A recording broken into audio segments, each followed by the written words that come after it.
Church, also known as the Church of the River. I'm the Reverend Bertram Carley, the minister of the congregation.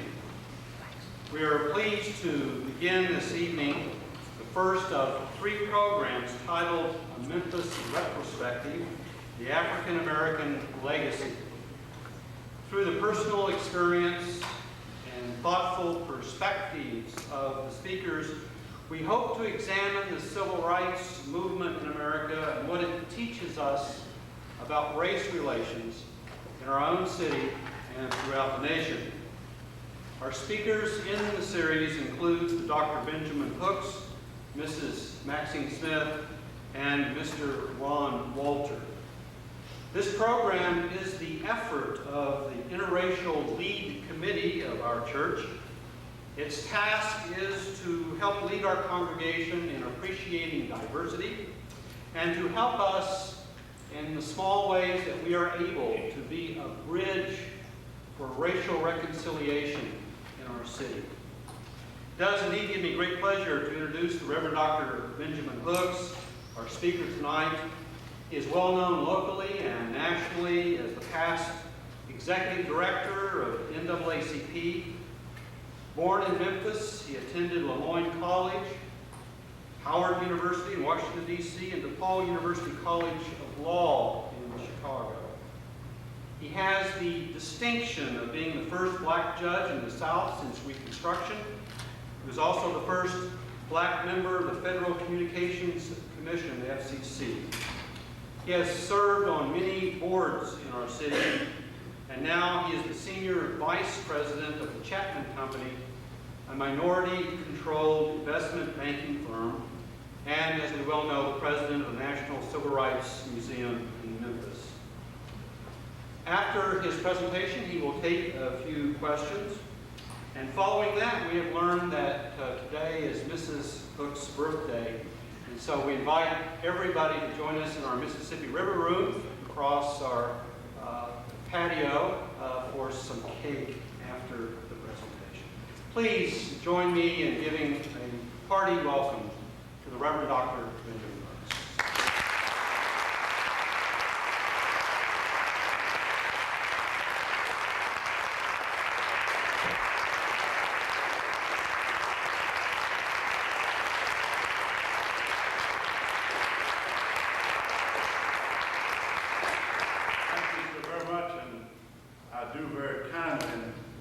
Appreciate that very kind and generous introduction. And I hope that I get as much applause when I finish as I got after the introduction. I have a little problem, however. I came here, I've been here before, of course, but I have not seen the sign that graced the back end of the church. And I was led by it 5 times. I wrote it down. That's the only thing I've written for the whole night. And it reads like this. I like the silence of the church before the service begins better than any preaching. And I guess they meant to say all speaking. Well, Orville Emerson. Now, haven't read that sign. And haven't been led by it some 5 times. Make sure that I read it. I like the silence of the church better before any preaching. And I guess that still applies. So I'll try to let you be back in silence. I don't want to be like Billy Graham, the great evangelist, said that the long-winded Southern Baptist preacher speaking at a banquet, he spoke so long that finally the master of ceremony threw the gavel at him. Tried to quiet it. But unfortunately, the gavel missed the speaker and hit a woman sitting next to the speaker. Obviously, the master of ceremony ran to apologize, and she said, "That's all right, hit me again, I can still hear you." I hope I talk too long, but she'll be looking for a gavel to throw. And I'm glad my wife came tonight. She's observed her birthday. I no longer do that. I'm observing that. I did observe earlier this year, the 12th anniversary of my 60th birthday. I do that.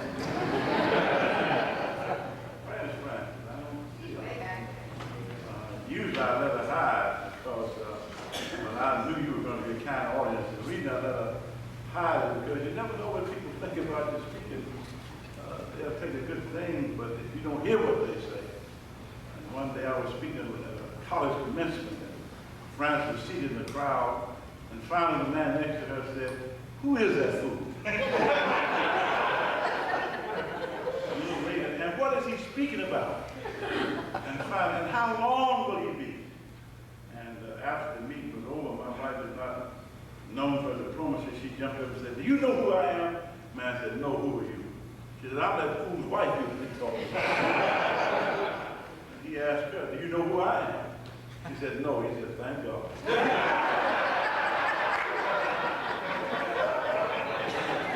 Well, I know, and I'll try to be like Elizabeth Taylor. It is said that she mentioned to her last husband, "Don't worry, I won't keep you long." I don't plan to be here too long. But they talked about, and I looked at the subject again, I've been working on it, I guess, all my life, a Memphis Retrospective, the African American legacy. And I thought I'd spend a few minutes talking about growing up. And of course, to be honest about it, I could not say accurately how I felt growing up as an African American because we were not using that word at that time. Not even how I felt growing up black. But I could say growing up Negro, growing up colored in Memphis. And let me tell you, it was some experience. And I'd like to start off by saying that I would not want anybody to believe it was all dull and somber and sad. It's one of the enduring paradoxes of American life that in spite of hard and rigid and unyielding segregation in the South, and that was certainly true in Memphis, that somehow we as Negro Americans, Black Americans, were able to build a life and to live, build churches, direct schools, join organizations, conduct our social and church life, and live as human beings in a rigidly segregated society. I was born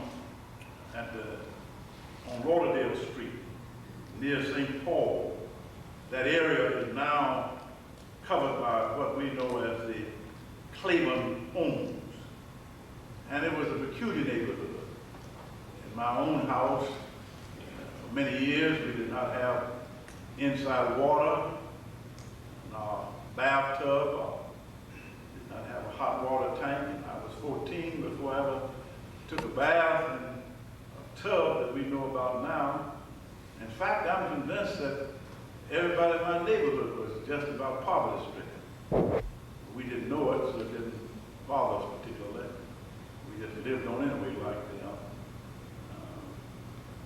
we have to recognize things in the context of the era in which they took place. And one door for me was a grocery store. As you know, before the advent of so many chain stores, we had these neighborhood grocery stores, and all of them, for the most part, in the black community, were owned by white people. And on the second floor, one of the owners of the grocery store lived. 3 doors down from me, some Italians lived. And I can't describe altogether how that felt because they owned 2 houses. But contrary to the gentleman more age of the South and both ways, they lived behind the colored people who lived in front of them. They rented their 2 houses and used it for, I guess, their livelihood. And then one door from that was a grocery store owned by members of the Jewish community. And they also lived right behind the store. In the neighborhood where I lived, it had been at one time a very prominent neighborhood. 4 doors across from me, across the street. They had a beautiful mansion, all of the accoutrements of modern civilization. And for many years, I was told Senator, the late Senator Teddy McKellar lived there. By the time I came along and knew anything in the 30s, it was, except for these three whites I've mentioned, and on St. Paul Street, a few white people, it was primarily a black, middle-class neighborhood. And that is a strange expression, but I mean by that, there were some bathtubs and houses around me, and there were some people who lived in, you may not find it easy to understand some of the language that I used, but we used to have a lot of places called in the rear.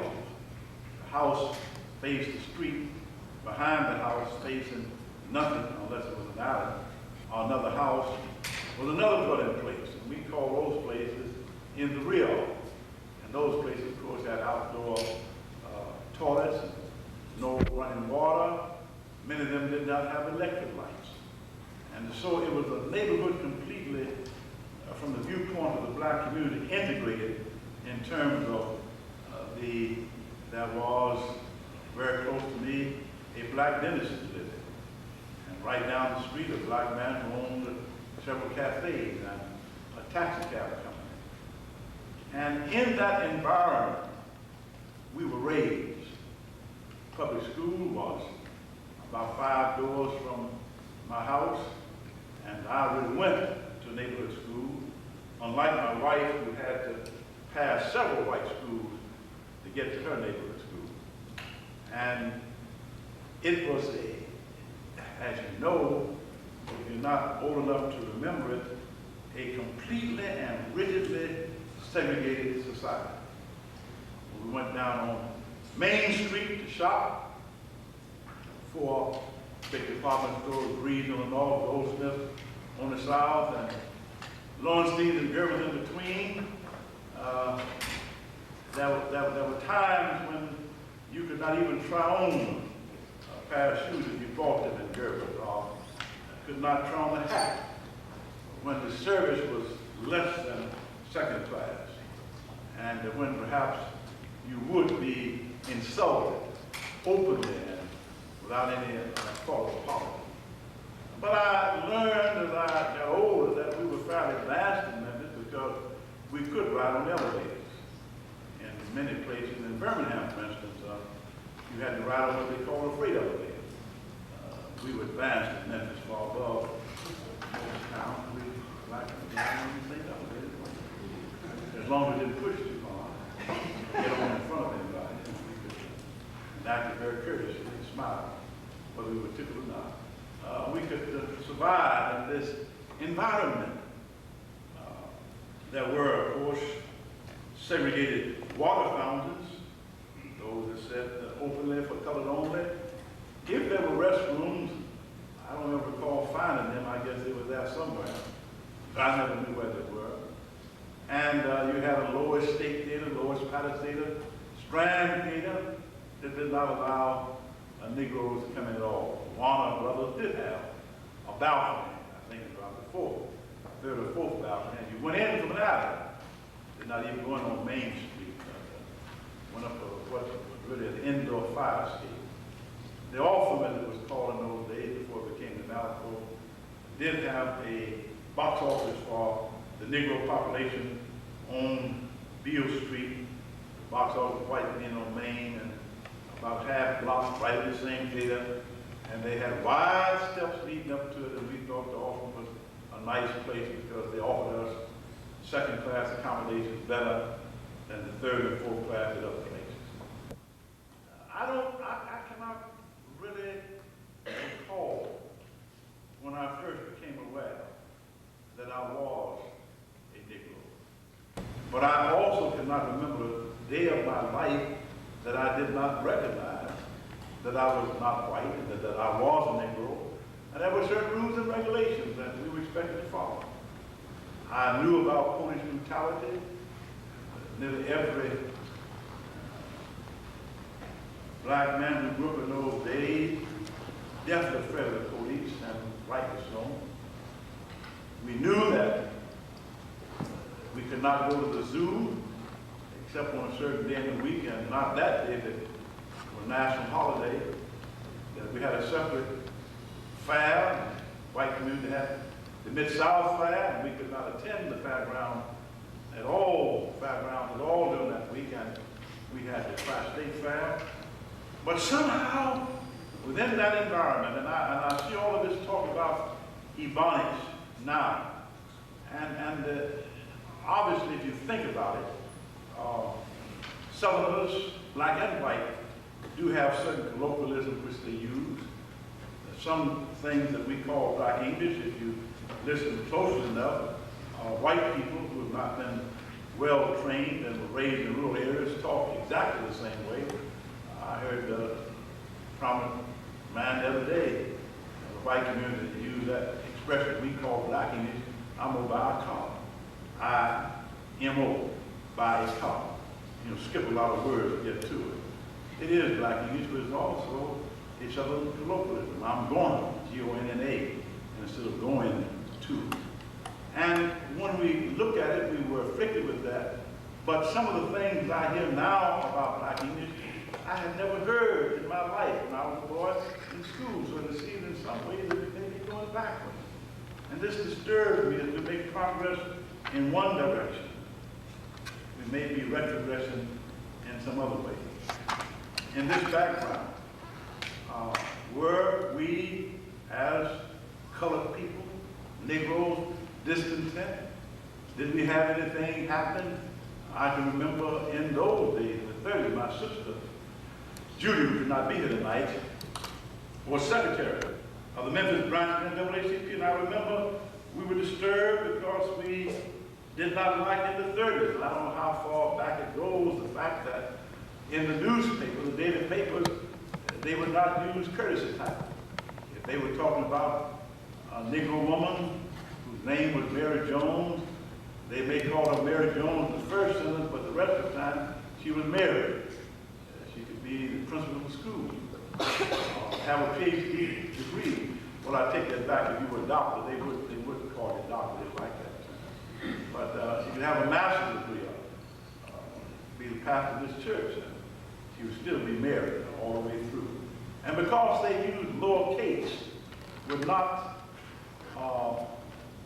use a capital letter when they used the word Negro. And I can remember the folks who were protesting then about things like that.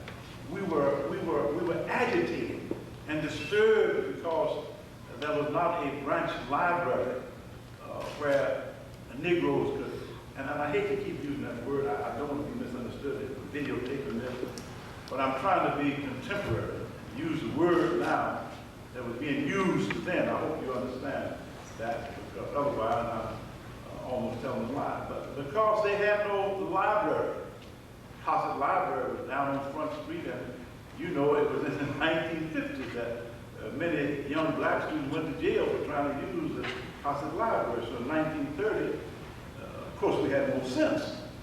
Then those young Negroes in 1960, we knew we couldn't go in. They didn't know any better. They couldn't read. They saw a sign that said public library, and that's all they saw. And I could read better than they. I saw white public library. Didn't have to write it. I saw it. You know, I knew what it meant. But that's what it meant. White public library. And there was no place where Negroes could withdraw books from the library or use the reference room. And there was agitation, believe it or not, back then in the 30s. And even before that. And finally they built a little small library in a place that we call then Church's Park. Many of you have heard of that.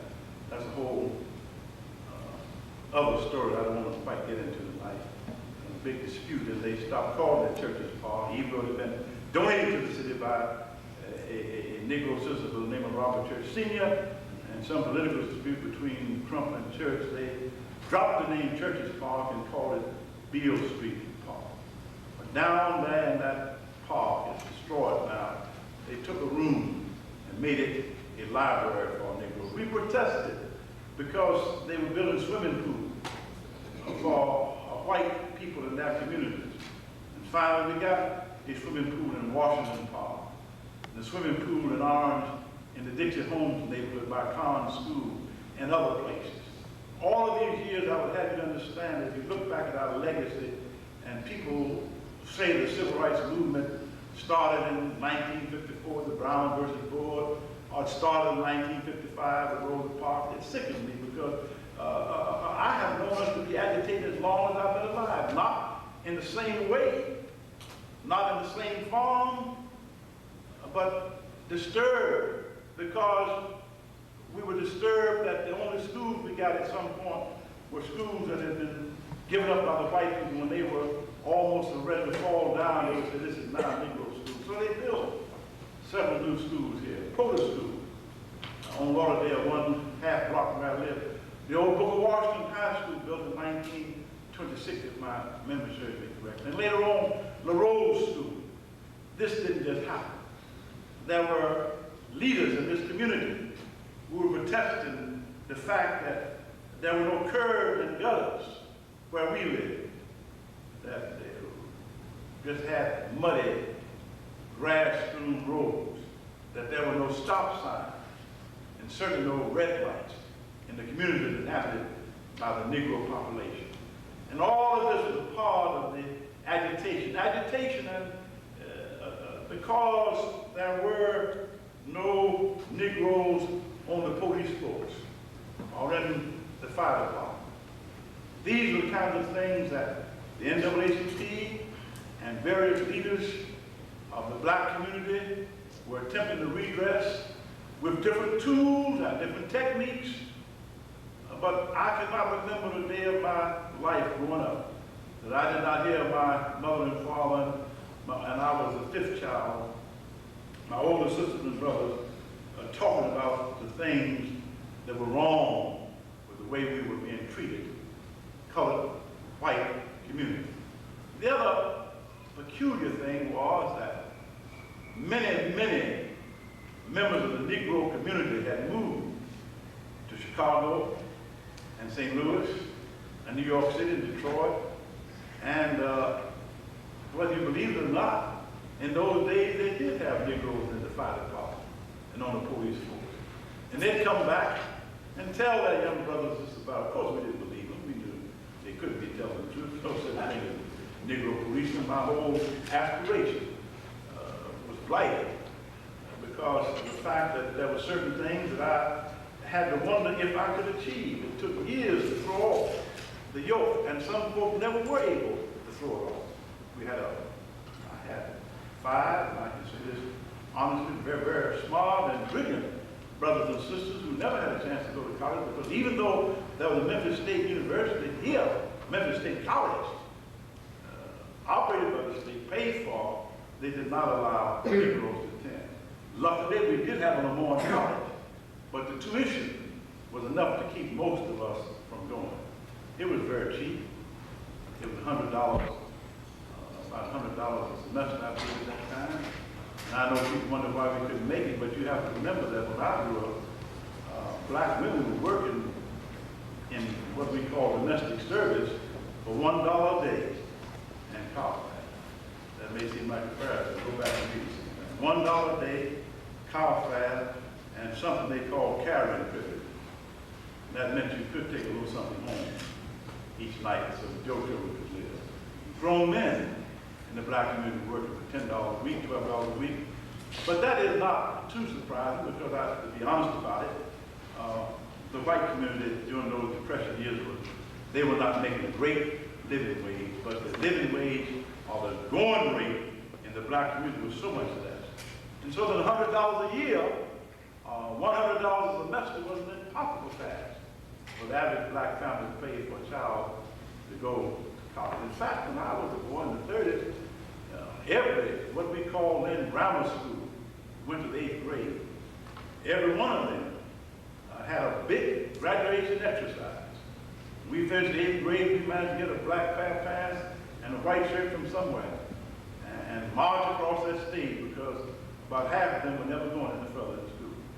When they finished 8th grade, that was a milestone.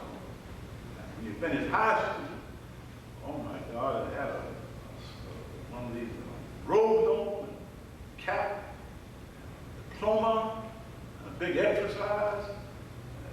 People were literally crying, mothers and fathers, seeing their children make it this far. I must also say that the number of whites who were going to college then was very limited. But when I look back on that childhood, when I remember the lack of expectation, when I remember the callous disregard, insurance men from white companies would come to the homes of Negroes and call the mother or the grandmother, as far as that is concerned, by their first names. And my mother would never, ever, I don't know how she got away with it, but she would never ever stand for it. They would not take off their hats, which was presumed to be a sign of courtesy going to somebody's house. You got good sense, you ought to take your hat off. They would delight to come in with their hats on and say, Sarah, or Julia, or whatever. And somehow, it was in this kind of environment that I was born and raised. But there was one other experience that I want to just briefly hit upon. My grandmother was born in 1852. She died at the age of 90 in 1942. At the time she died, I was 16. And I remember 1852 was in the day of slavery. However, my grandmother was not born a slave. For whatever reason, she was born free. But she lived through the 50s, the 60s, the 70s, and she was one of the first black students to attend Berea College in Kentucky. And I always thought that she was a graduate, but she was expelled in her senior year. I did this until lately, this new wave of truth came along. They brought it out of the closet and put it on into the library. My wife and I were up there, and it was almost paradoxical, ironical, and rather peculiar that my grandmother was expelled from Berea because they were having a dance. And they decided that the black students would not come to the dance in the 1860s.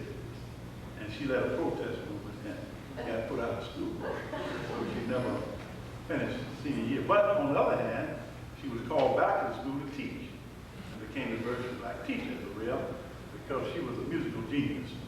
And her fame as a musician spread all over this part of the South. Later, she came to Memphis and started taught in the public schools a little bit. Then she started her own school and ran her own school for many years. And then in the early teens, she and her husband became the first blacks to run a juvenile court detention home in Fowler County. My grandfather, many years before I was born, was killed in the service of the county by one of the inmates, one of the young boys who was in his charge. And I remember now talking to my grandmother, and God knows I wish I had talked more and learned more from such a beautiful and wonderful life. But in her old age, she would never, ever sit on the back of the streetcar. Never. She's arrested, but it didn't bother her. Every now and then I read in the bygone days in the newspaper where Judy Hooks was arrested. Because she went to, they had opera she was going.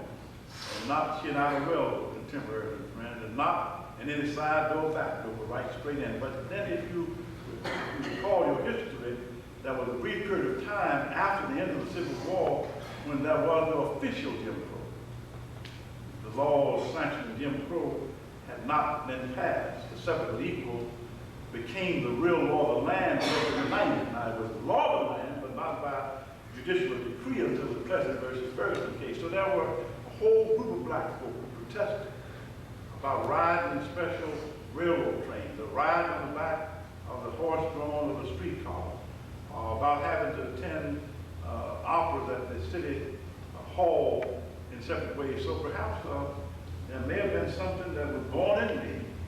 Dr. Benjamin Mays, one of our great educators, who for many years was president of Morehouse, wrote a book called Born to Rebel. Maybe there was something in my genes that led me to believe that somehow there would be a change. When I entered the Army in World War II, it was a completely rigidly segregated society. Many of the camps that we served in, the PX, that's the Post Exchange, where you go to buy the Coca-Cola, Pepsi-Cola, some folk even bought beer there, but whatever. They served in those places, cigarettes and cigars, one for black soldiers, one for white soldiers, enlisted clubs, My good friend who died here, Captain Jesse Turner, was almost court-martialed 2 or 3 times because as an officer of the United States Army, even in World War II, he refused to accept the fact that he could not go into any club that said for officer. The fact that he happened to be a black man did not prevent him from stepping right on in there. Even though they stepped him right out, he certainly stepped in. In that environment, I recall being a part of a thing called Army Specialized Training Program. We had taken an exam before we went to the Army, and they said, present your card when you get there, and you'll get special training. I knew I was going into a trick bag, so I presented my card. It started off real good. They took me out of the regular service and put me in a special place down in Fort Benning, Georgia. And even then, there were 260 men in my company. 13 were black, 247 were white, but the 13 blacks lived in a separate hut. We had a special table in the dining hall. We had a special part of the restroom to use. We organized as one squad. I don't know how they did it, but they kept us in this 13-week training completely segregated.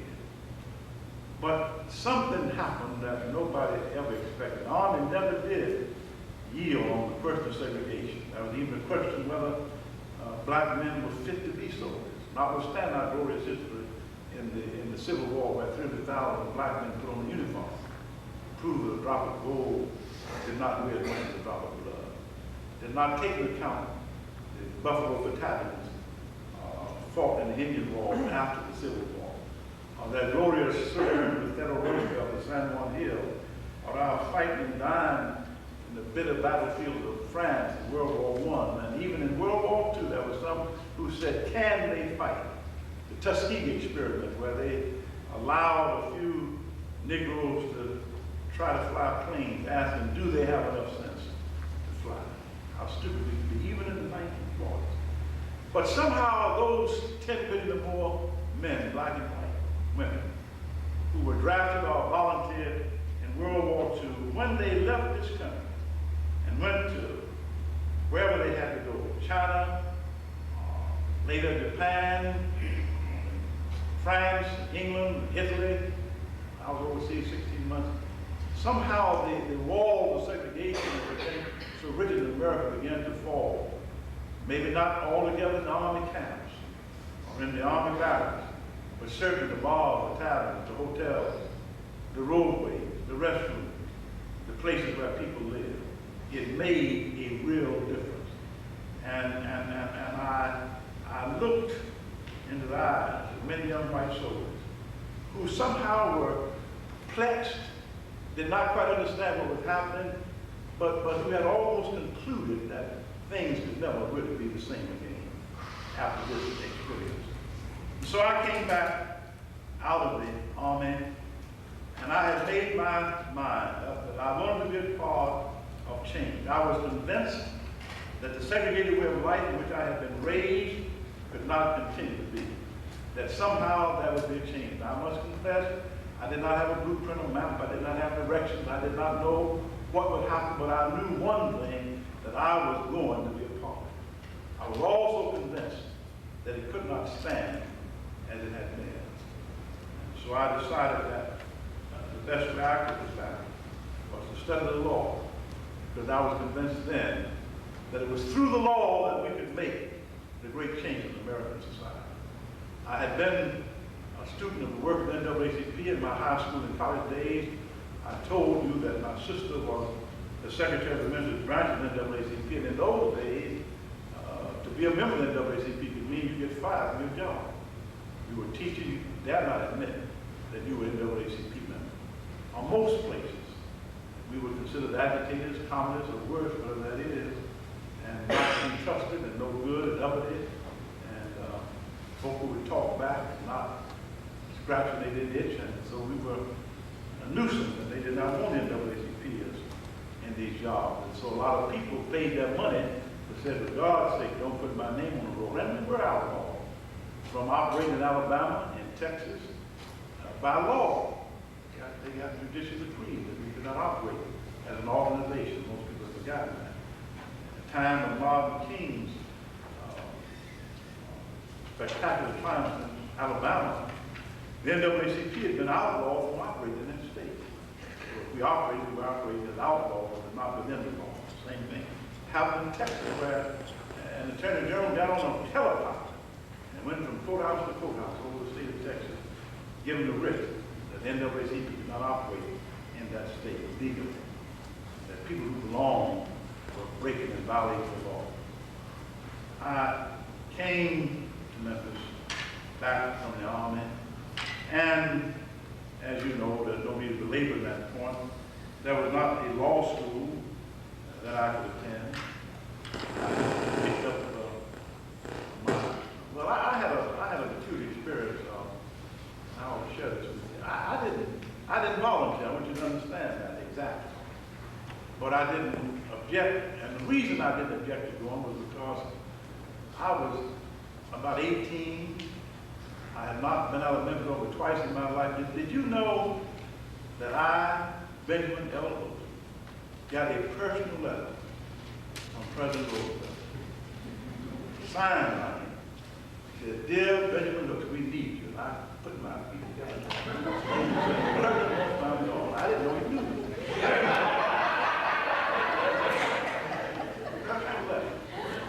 That's something from the president. I didn't discover it later about 10 other people got them. I didn't know that. The president did. And, I wasn't going to turn the president down. Well, when I came back, I had decided that I wanted to practice law. I had to make a choice, since I could not attend law school in Memphis or in Tennessee at Knoxville, Nashville. And really about the closest place as a crow was flying was Chicago. So I went to Chicago. And while I was there at DePaul University College of Law, there was a man by the name of J.B. Martin. And many of you have heard of the Martin family. J.B. ran a drugstore, and B.B. Martin was a dentist, A.T. Martin was a physician, and the other brother, W.S. Martin, was a physician who had the College Chapel Hospital. They owned the Memphis Red Sox baseball team. They had a beautiful stadium over there called Martin Stadium. You've probably seen some of that work out at Memphis, University of Memphis. And Dr. J.B. Martin had been run out of this town in 1940 because he had dared to disobey the edict of E.H. Trump, who was a political dictator, and had decided that he was going to support Wendell Willkie for president. The word had come down from on high that nobody was to support Wendell Willkie. And because J.B. Martin decided to support him, they put police in front of his drugstore. And everybody who came there was searched. Well, if you search everybody who comes to the drugstore, a totalitarian type state tactic, that drugstore can't exist very long. J.B. Martin had a friend down on Beale Street whose name was Elmer Atkinson, and he happened to be a Roman Catholic belonging to then St. Augustine Catholic Church. And they did the same thing to him because he was a political crony and partner of J.B. Martin and would not yield to the edict that they could not support Wendell Willkie. Franklin Roosevelt did for the third term. So they searched everybody went to the Stag Pool. And one night, Mr. Atkinson's priest, Father Koch, big, fine-looking, ruddy, white priest, came down dressed in his robe, and they searched him like he was a common cur dog. Created a lot of singing and talk, but it didn't change. They searched everybody for that pool room clothing. J.B. Martin had to leave town. And after he got to Chicago, he was a Republican politician and par excellence. He became a member of what we call the Chicago Sanitary Trustee Board, one of the most powerful political positions in, Cook County, one of the most powerful political positions in that county. Since he knew me and knew my family, he sent me on several occasions and begged me to stay in Chicago and promised, talked about all the things he could do for me because of his position. But I had made up my mind that I wanted to come back to Memphis, and I did come back. When I came back in 1949 to practice law, the preamble, the Memphis and Shelby County Bar Association that led up to their constitution had in its foreword that this Memphis and Shelby County Bar Association shall be open to all white lawyers. courthouse, rigidly segregated, restrooms separate. Not a single black person working in the courthouse in a position of any responsibility. If you were that all, you were down to maid, and let me quickly say there's nothing wrong with being a down to maid, but there's no reason why blacks should always be the hero of the wood of the hall of water. Somebody ought to be that besides us, or to spread poverty and riches. And of course, there were no black judges, no blacks in the Attorney General's office, no blacks in the Public Defender's office, not even blacks serving on jury. If you went to the criminal court, you would see in that whole courtroom white jurors, white judges, white clerks, white attorneys. And the only black folk in that courtroom would be a group of 15 to 20 young black men dressed in blue jail uniforms, getting ready to face the justice system that shut them out of the administration of justice. And I came back. You could not be an assistant city attorney. Young white lawyers would come back, start their practice. They could be an assistant county attorney, assistant city attorney, assistant to the county trustee, all kinds of jobs. Divorce proctors, work in the public defender's office, work in the county attorney's office, and get enough money until they got a good case and could get on their feet.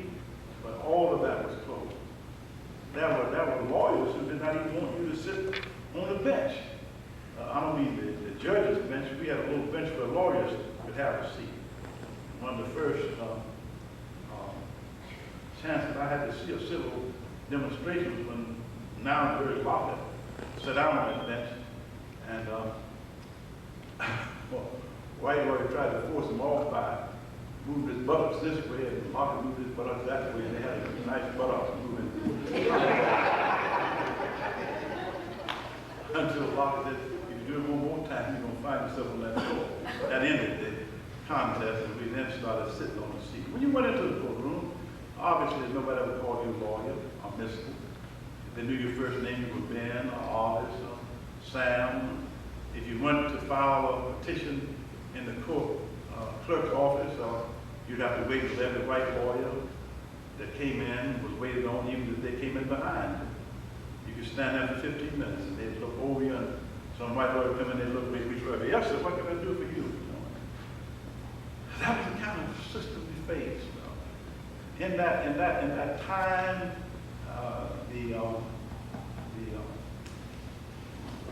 late Ed Trump had a falling out with Gordon Browning, who became governor, had a falling out with Estes Kefauver. You remember that famous story. Kefauver had some kind of coonskin camp on, and Trump talked about it. He said, I may be a coon, but I'm not your pet coon. And Kefauver went on to become one of the senators from Tennessee. Browning became governor. And this was a big political time. If you don't believe I'm telling the truth, go back and ask at the newspaper.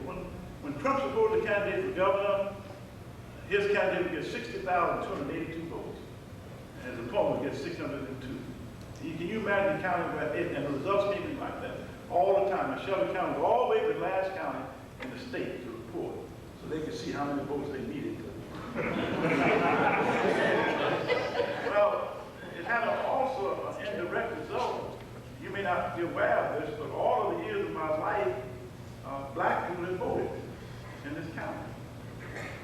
You know, when they did not let Negroes vote in Mississippi and Arkansas and Texas and Alabama, Ripley, Tennessee, and Hayward County, they voted in this county. But there was a reason for it. Ed Trump needed 60,000 votes. There wasn't that many white folks, so he had to add some Negroes to the mix to make it look good. And did we vote in Memphis? My God, as the late Richard Daly said, we voted early and often. They had trucks running around, white and black, white in one truck, black in another, and they voted every precinct all over town. By the end of the evening, they'd be so drunk that they would fraternize with each other.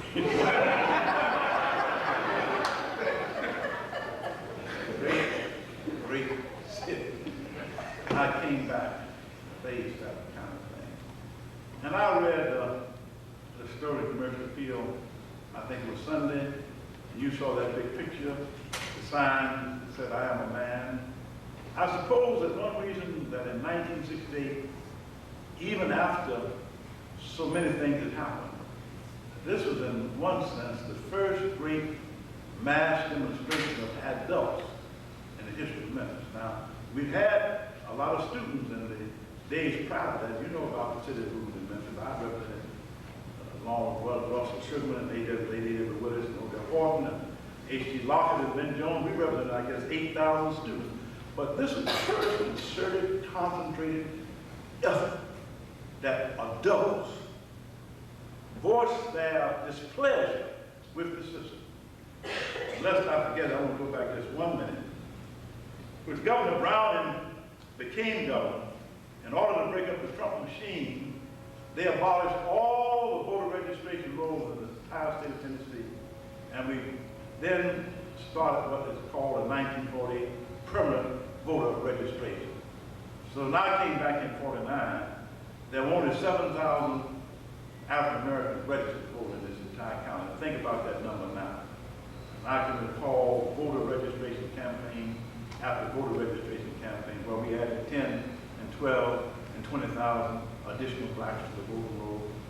I can remember the commercial appeal one day, foaming at the mouth because the late Lieutenant Lee had a voter registration drive, and we surrounded the courthouse 3 times, about 5,000 people. And they said, what a criminal travesty of justice, that if you registered, you could go down on Beale Street and get a free turkey or chicken. Well, sometimes we did give away a lot of this. Sometimes we did give away prize.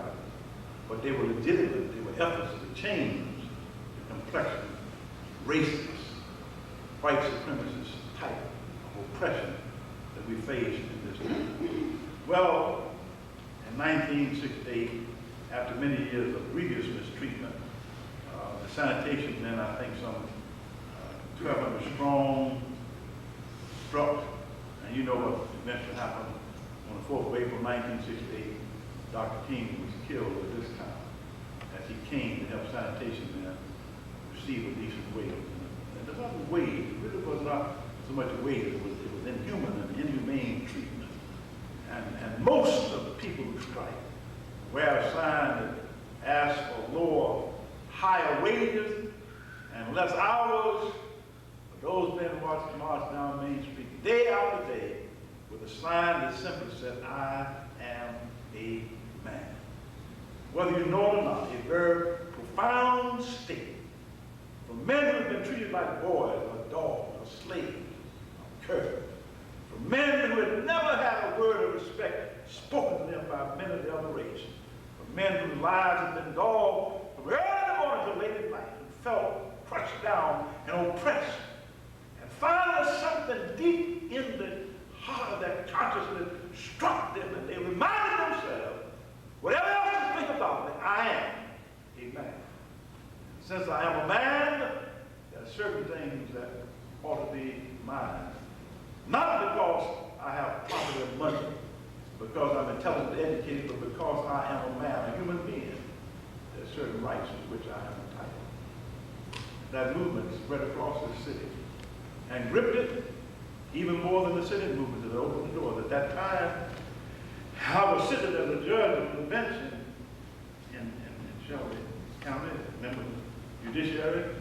We'd accomplished many things, but I had been a part of the city movement. I had been the chairman of the committee that had plotted and planned for those movements, but I had never seen this city.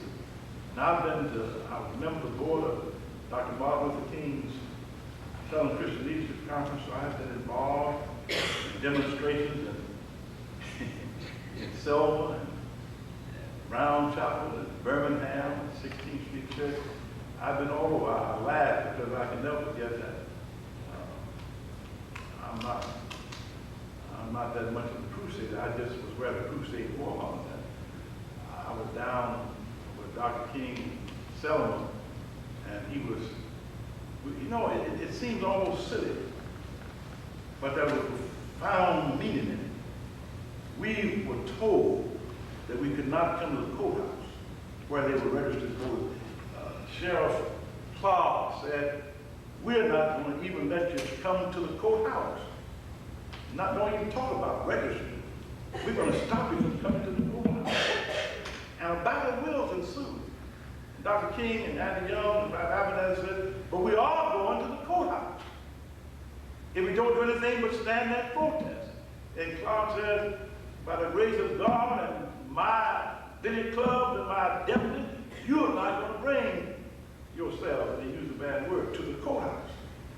So that it seems almost simple. Now, we were sitting in the church trying to figure how do we get to the courthouse. We wanted the cameras to know that they had not intimidated us. And so there were, as in most cities, 8 or 10 or 12 ways to get to the courthouse. Dr. King figured out one day that what we'll do, we'll go in every direction. And he doesn't have enough deputies to cover, every approach. And whoever can get there, make sure that you make a speech. So I'm sitting there, half asleep. He said to Joe Lara, I want you to go down this street. And Joe took 4 or 5 people. He was picking out people. And he said, Ben, I said, sir, I said, I want you to take a group and go down a certain street. Well, I thought real fast. I knew that wasn't a good street. I said, can I go down another street? And you know what happened? God does move in mysterious ways. The street I picked was the one Joe Clark was hanging around. And as soon as I turned the corner, he raised that club, and he didn't hit me, but I said, my God, the next time I'll go the way I'm sent. And later on that day, he did hit me. I can't think of his name, but it was right in the mouth. His mouth, you can still see where it was hit with that club. It was a strange thing, the intransigence and the means and the determination of Black Americans that we will be a part of the system, and the determination of some white Americans, but we will never be a part. Today, many things have changed. President Truman issued an executive order integrating the armed forces. Whether you know it or not, it has worked. When I was at NAACP, I made several inspection trips overseas, to Japan, to Europe, to Germany, England, and to American camps, and it has worked. When Colin Powell rose to become the chief of staff, it's the highest job, highest rank that any black has achieved anywhere. I don't know any other thing that could be compared to being the president of General Motors. Was not in comparison to the kind of authority General Powell had as chief of staff of the armed forces, Army, the Navy, Marine Corps, Coast Guard, all of it. And it has worked exceptionally well. I come to the conclusion of my presentation by saying that integration can work today in all segments of American life if we give it a chance. But as long as there are people who fight it, who resist it, as long as there are those, and I made some enemies the other day, so I have to be very careful how I say this. I have enough enemies without making it more deliberate. But I was making a speech, and I could not help but think about how Ronald Reagan had somehow put the poison in the minds of a lot of people that affirmative action was reverse discrimination and preferential treatment, and that every time a woman got a job, she really wasn't entitled to it. It belonged to the man, but it was her time to get it. And bosses told men that. And some men were simple enough to believe it. Joe, you should have been promoted. But you know how this government is, they won't be promoting women. So I gave it to Sarah. You better qualify this. And made Joe believe it. So when Joe would get up in the meeting and ask me, I said, you concerned that a woman got the job that you should have had? I said, well, let me ask you a question. Why aren't you president? As far as I know, there's never been a woman president. Who took your place in line president? It wasn't a woman, and certainly wasn't black, at least not a known black. So, you don't have an excuse. You ought to be president if the only reason you're not forward is because some woman took your job. But this kind of poison has seeped into our national consciousness, and now we have a rollback situation where after all these years of trying, we see now attacks on affirmative action as somehow reverse discrimination. And in other words, what some people are saying is that women never had the right to be in the police department in the first place. They're not qualified, they don't have enough sense, they can't run fast enough, they can't shoot straight enough, whatever it is, it's something they ought not to be there. They have no right to fly an airplane. So when people come to me and tell me that, I said, brother, God told me to tell you you're lying. Never did intend you to have everything, and only what African Americans and women and Asians could have is what you decide you didn't want. We have got to make this country work. And some people who have decided that it doesn't affect them much, remember, as they put on that sign on your car, the life you save may be your own. And so I say to my black brothers and sisters wherever I go, that we cannot go around hating white folk because they're white, because they have white skin, or blonde eyes, or blue eyes, or blonde hair. And white folk cannot afford to hate us because we're black, because most of us had absolutely nothing to do with how we came here. We looked up, we were already here. We were white, we were black, we were male or female. And if you're dissatisfied with what you are in trouble. Well, the Bible I read says, thou shalt love thy neighbor as thyself. So obviously, if you hate yourself, you can't love me. So we must be satisfied to accept ourselves as we are, and then to accept people as they are, and black and white, red, yellow, and brown, work together to build a better society, to make this nation a place that Ronald Reagan talked about, but I'm not sure he knew what he said. That shining city set on the hill. That the words of Thomas Jefferson can come to life in our lives. We hold these truths to be self-evident. That all men, when I say men, I don't mean male human beings, but all human beings, created by God and endowed with certain inalienable rights. And among them is the right to life, liberty, and the pursuit of happiness. And we together can make this nation, this peculiar nation, where men and women of every religion and every race have come together. We can make America that place where we can look at it and know that we have a chance and an opportunity. Back yonder in Polish school, I learned these words, and they still stir my heart. Oh, beautiful for spacious skies, for amber waves of grain, for purple mountains, majesty above the fruited plain. America, America, God shed his grace on thee. And now let us go out and crown that good with sisterhood and brotherhood from sea to shining sea. Thank you.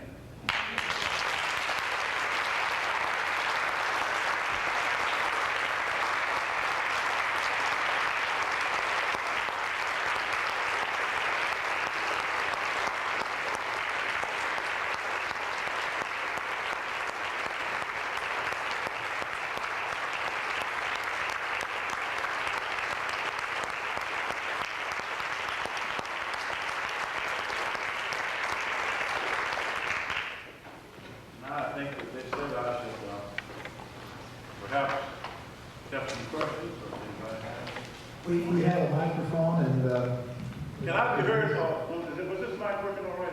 it's working wonderfully. Thank you very much. First of all, I really enjoyed your talk tonight. It's absolutely excellent. I try to hear as many as I can around the city. I have one question for you. In your relationship with Martin Luther King, what were some of the more memorable experiences that you could share with us? I know it's too long to go through just to touch on a few of them. Well, there are several things. Martin King was, first of all, in my judgment, one of the most marvelous human beings I've ever known. I never saw it in vanity, any great manifestation of ego, selfishness. He was as untouched as any person I've ever known who's had the great light of fame shine upon him. Willing to take a moment to talk with anybody, and who really lived a life that believed that the concept of nonviolence was not simply a technique or method, but a way of life. So that when you travel with him, when he finally decided to let different folk travel with him to sort of protect him, you couldn't have a knife or blackjack or pistol. He just would let you go with him, but he did not believe that violence was the answer. On the other hand, he was not foolish. Some of you remember when Bernard Shaw asked Governor Dukakis what would happen if he saw somebody raping his wife. I never will forget.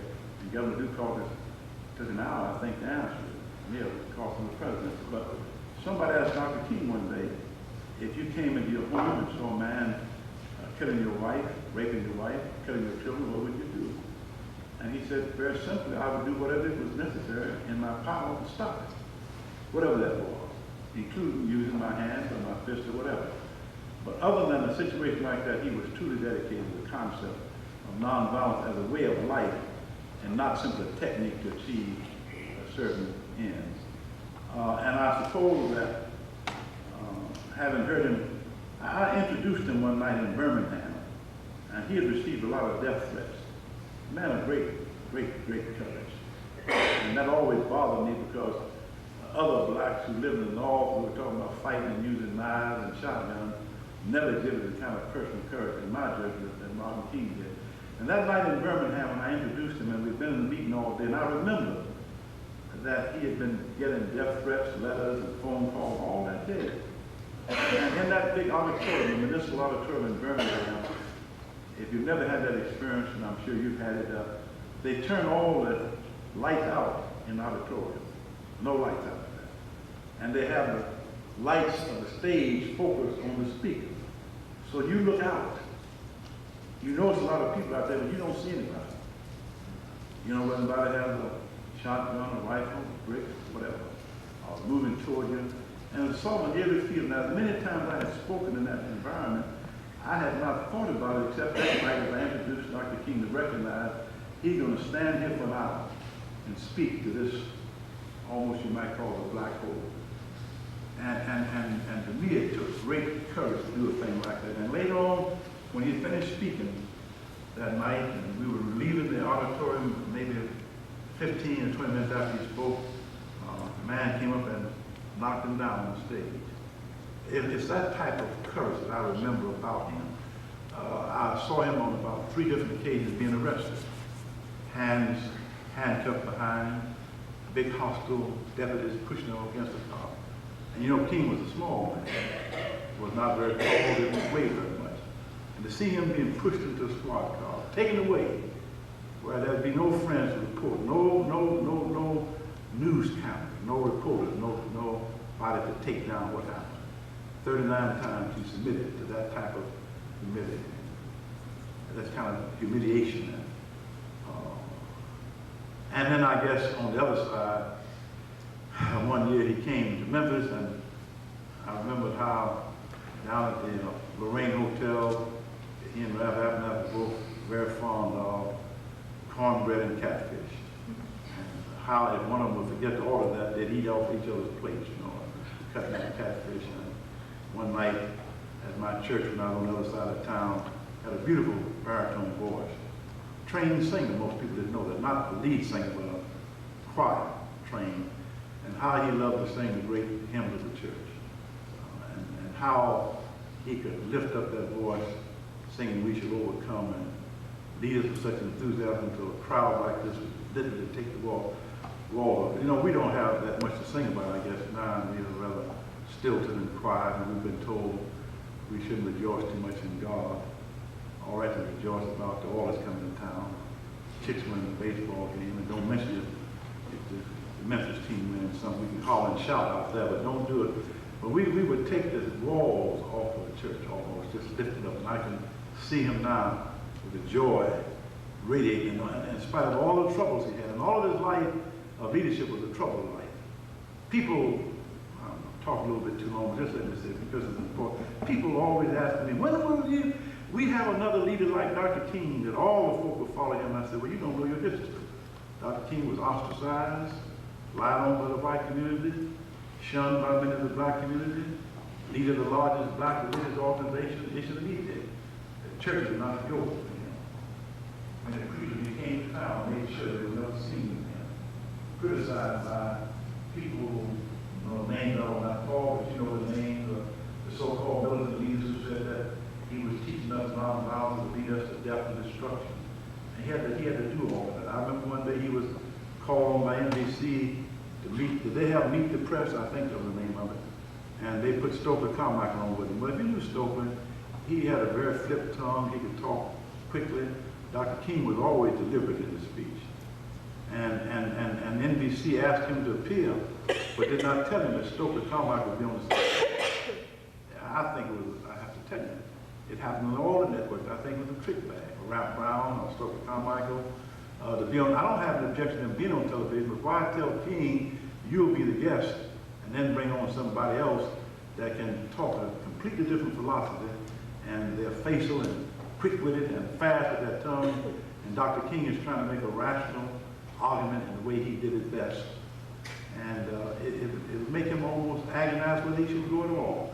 All of these things I remember about one of the greatest men, or the greatest human beings I've ever known. And I only wish that people who talked about him had the opportunity to know him as a human being. Loved America profoundly and wanted to see it only become greater, but he was never portrayed like that.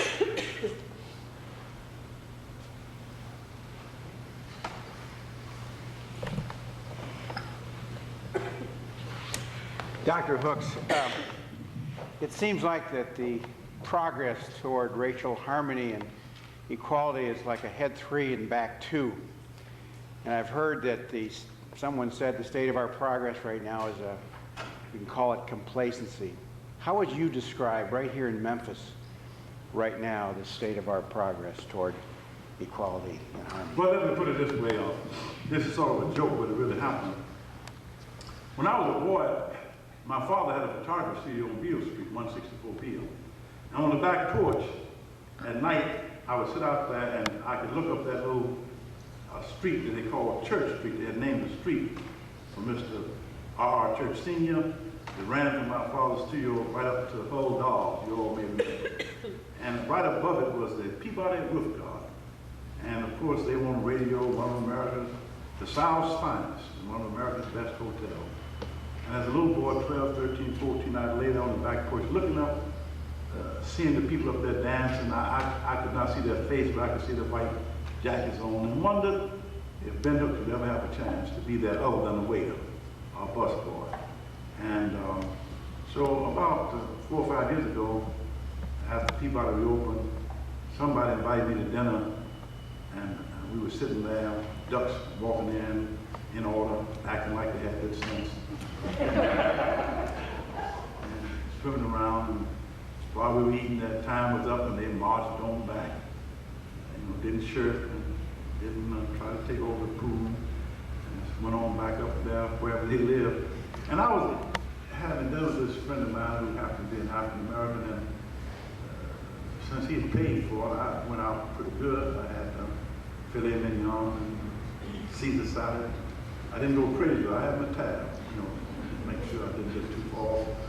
And while the filet mignon juice was still running down his cheek, he said, "Hooks, think we were worse off than we ever been." And I'm sitting in the Peabody Hotel. Eating filet mignon. Somebody playing the piano over there. White waiter asked me what would I want next. I got to bake the last thing, And here I am, and this boy telling me things are worse. And that was a time when if I'd been in the lobby of the Peabody Hotel, I'd have to be on the north end of a southbound line. Now I'm sitting there as a customer in that hotel. So there are some things that we've done, some progress that we have made that I think is not going to be turned back. And I am proud of that progress. I'm very happy about the fact that where I was the first black judge, now there are several judges. Federal court, city court, general sessions, circuit, criminal. That we have a city council that has, I think, a majority of African Americans on that city council. One less than majority on the county commission. When I look out of the school board and remember some of the crazy things that happened, and see a beautiful black woman and super into the schoolhouse, there's no way, maybe I'm just out of step with the rest of the folks. No way I can say we haven't made progress. Secondly, I'm not going to ever say that the things that I live for, and the things that Martin and his friends died for, has been a failure. We've made too much progress. And when I walk down to City Hall and see W.W. Harrington presiding as mayor, and I look at all the pictures of the folk who've been mayors, and he's the first black picture to ever go down there as the mayor of this city. And I look at Congress and see a black congressman. I look at the cabinet and see in Clinton's first administration 4 black people serving in the cabinet. We've made Colin Powell sitting up there as chief of staff. I don't know how I could ever go along with the idea that we haven't made progress. I know where I came from. Back in the Beale Street, where every white policeman was a law unto himself. Hitler and all of this terror was no worse than the white policemen if they chose to be that way. If they killed you, there was no recourse. I remember we had a letter carrier here, shot down in a car down on Ioka Boulevard. Caused all kind of consternation in the black community. Nothing in the world we could do about it. Assassinated in a car, letter carrier, man of great reputation, but they accused him of having dates with some white women.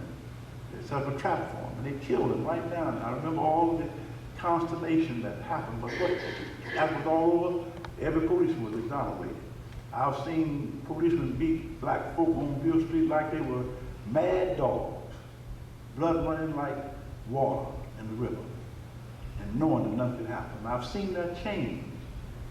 Now, that's one side of the coin. The other side of the coin is that we still have a long way to go. There is a hatred and a bitterness in the hearts of men and women that really need to be eradicated. I think it's a religious and a moral problem. And I don't think that is changed easily. I don't know how long.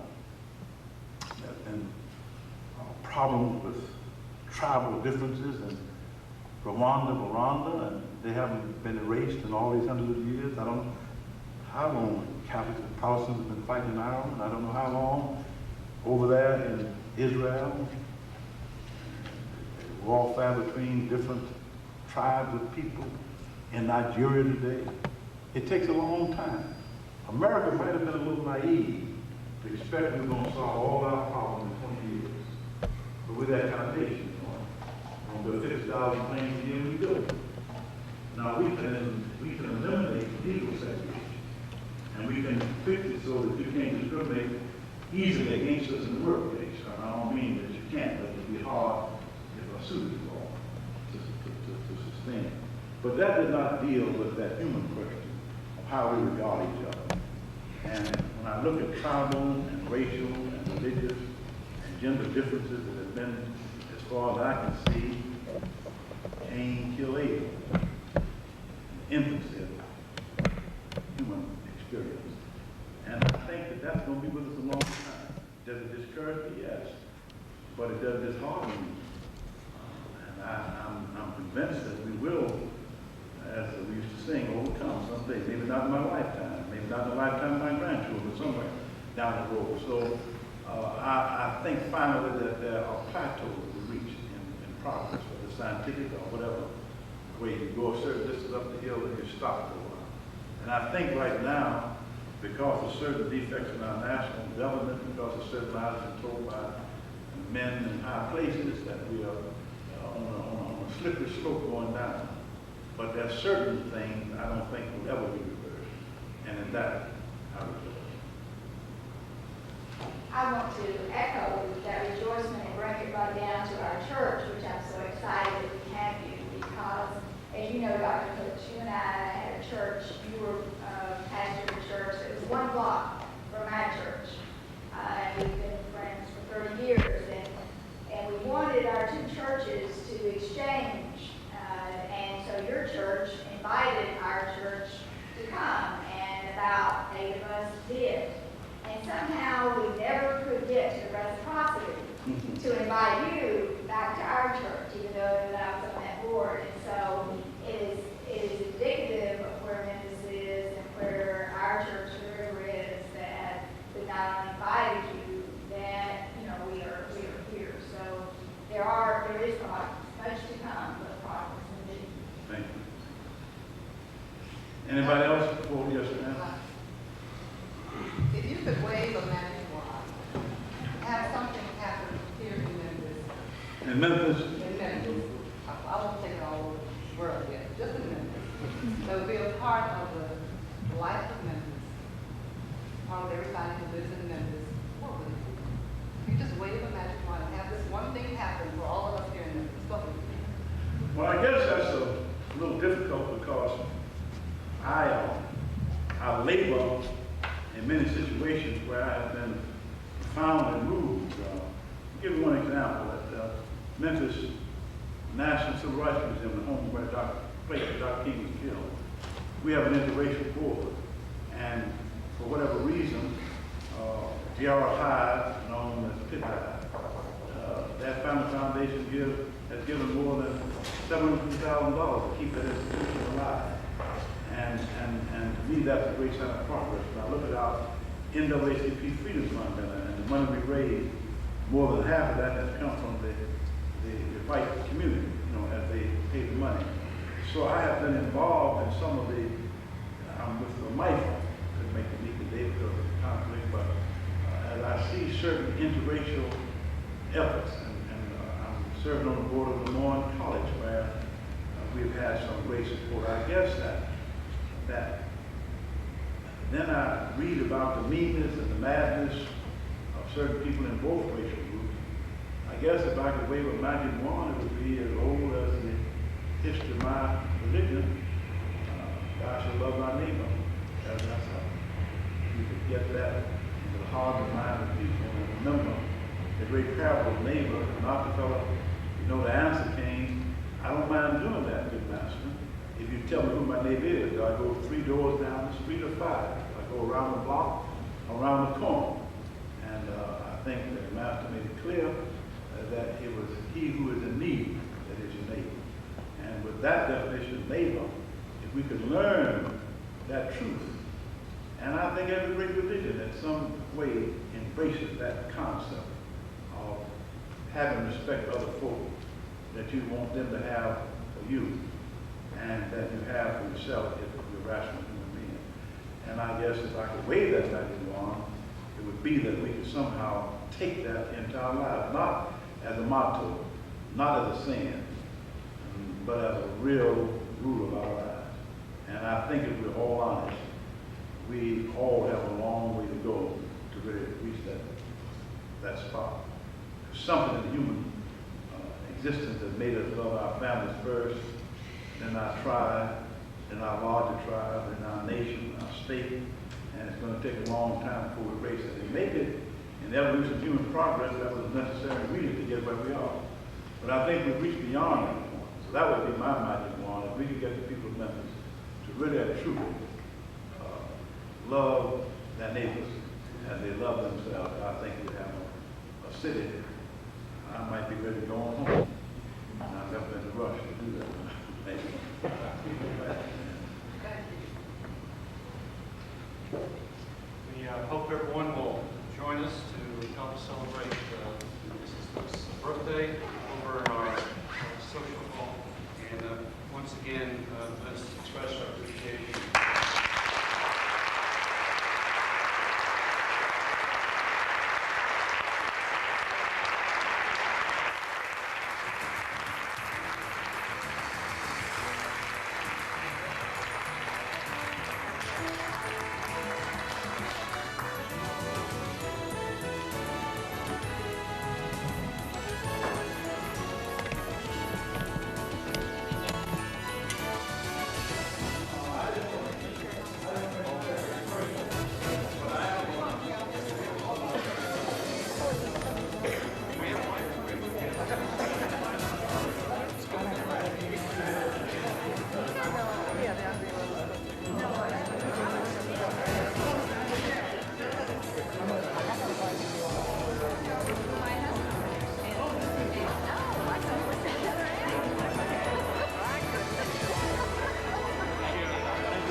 They walked you back.